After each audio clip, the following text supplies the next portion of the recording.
Hello everyone, আসসালামু আলাইকুম। সবাইকে ওয়েলকাম করছি Microsoft office basic to advance ধারাবাহিক টিউটোরিয়ালের আজকের দ্বিতীয় পর্বে। গত পর্বে আমরা মাইক্রোসফট অফিস অর্থাৎ এমএস ওয়ার্ডটি কিভাবে আমাদের কম্পিউটারে রান করতে পারি এই বিষয়টি দেখেছিলাম। এই পর্বে আমরা মাইক্রোসফট অফিসের হোম ইন্টারফেস এবং কিছু টুলসের ব্যবহার সম্পর্কে জানব। তো চলুন শুরু করা যাক।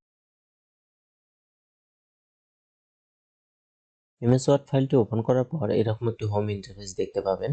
এখানে সবার উপরে যে অপশনগুলো রয়েছে এই বারটিকে বলা হয় কুইক অ্যাক্সেস টুলবার এবং তার নিচে রয়েছে মেনু বার এবং মেনু বারের আন্ডারে কিছু প্রিভিউ অপশন দেখতে পাচ্ছি। মেনু প্রিভিউ সিস্টেমের মধ্যে এখানে বিভিন্নটাকে কলাম আকারে ভাগ করা রয়েছে এবং নিচে রয়েছে হচ্ছে স্ক্রলিং বার, এটাকে বলা হয় রুলার, এবং আমরা সাদা যে বোর্ডটি দেখতে পাচ্ছি এটিকে বলা হচ্ছে ক্লিপবোর্ড। এখানে নিচে আমাদের জুম ইন জুম অপশন রয়েছে। তো শুরুতে জেনে নেব কুইক অ্যাক্সেস টুলবারে কি কি রয়েছে।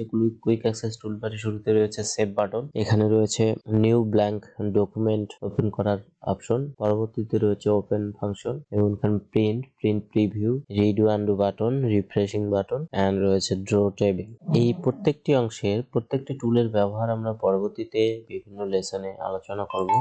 আজকে শুধু মাইক্রোসফট অফিসের হোম ইন্টারফেস কি রয়েছে এই বিষয় সম্পর্কে আপনাদেরকে পরিচয় করিয়ে। মেনু বারের শুরুতে রয়েছে ফাইল অপশন, এখানে ফাইল অপশনে রয়েছে new, open, info, save as, export, import এগুলো রয়েছে। এখান থেকে আমরা যদি ব্যাকে যাই, হোম ফাইল অপশনের পরবর্তী রয়েছে হোম অপশন, এখান থেকে আমাদের ফাংশন গুলো মূলত শুরু হচ্ছে। এখানে হোম অপশনের এই যে প্রথমে রয়েছে কপি পেস্ট অপশন, এটিকে বলা হয় ক্লিপবোর্ড, এবং দ্বিতীয় অপশন রয়েছে ফন্ট অপশন, যেখানে ফন্টের সাইজ, বিভিন্ন ফন্ট রয়েছে এখানে, বিভিন্ন ফন্ট এবং ফন্টের সাইজ এখান থেকে সিলেক্ট করতে পারি। এই দুটি অপশন ফন্টকে ছোট বড় করার জন্য, এবং এইটি অপশন হচ্ছে sentence case, upper case, lower case, অর্থাৎ কোনো অক্ষর ছোট বড় করতে হলে কোনো ওয়ার্ড কেস ছোট, লোয়ার কেস অর্থাৎ সব ছোট হাতের অর্থাৎ ক্যাপিটাল লেটার, এবং আপার কেস অর্থাৎ বড় হাতের অর্থাৎ স্মল লেটার এবং ক্যাপিটাল লেটারে ভাগ করা। এখানে টগল, যেখানে প্রথম অক্ষরটি হবে ছোট হাতের। দেন অপশন রয়েছে বোল্ড করা, ইটালিক, আন্ডারলাইন, সাবস্ক্রিপ্ট, সুপারস্ক্রিপ্ট, অর্থাৎ আমরা গাণিতিক যে সূত্রগুলো লেখার ক্ষেত্রে এই দুটি ব্যবহার হয়ে থাকে।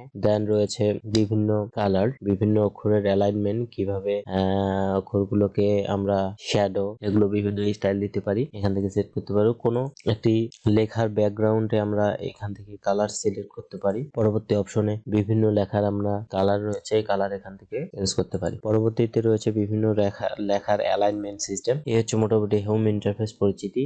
পরবর্তী লেসনগুলোতে আমরা প্রত্যেকটা টুলসের ব্যবহার সম্পর্কে আলোচনা করবো ইনশাআল্লাহ। ততক্ষণ পর্যন্ত ভালো থাকবেন, সুস্থ থাকবেন। আল্লাহ হাফেজ।